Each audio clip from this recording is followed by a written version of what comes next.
गेल्या 2 महिन्यांपासून महाराष्ट्रामध्ये गाजत असलेलं खरात प्रकरण सध्या थंड झाल्याचं पाहायला मिळतंय आणि यावर आता सामाजिक कार्यकर्त्या अंजली दमानिया यांनी चौकशी प्रक्रियेवर गंभीर सवाल उपस्थित केले।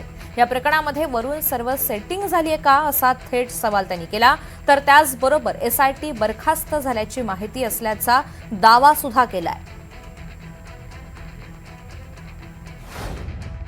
मला काल असंही कळतंय की एसआयटी आता बरखास्त करण्यात आली आहे आणि एसआयटीच्या ज्या तेजस्वी सातपुते मॅम होत्या त्या देखील काहीतरी ट्रेनिंगसाठी पुण्यात आहेत।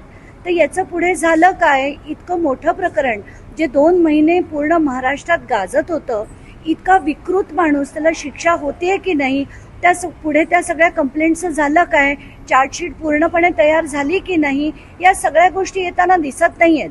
आताच्या घटनेला खरात प्रकरणात इतर ज्या गोष्टी होत्या, मग त्यांची जमिनी असो, त्यांना भेटणारे राजकारणी असो, रुपाली चाकणकर ज्यांनी असंख्य त्यांना फोन कॉल्स केले होते, त्याच्यात सगळ्यात जास्त ड्युरेशनमध्ये म्हणजे नंबर 2 वर असणाऱ्या रुपाली चाकणकरांची ईडीची चौकशी आपण बघितलं, त्याच्यात सुद्धा त्या हसत हसत बाहेर आल्या।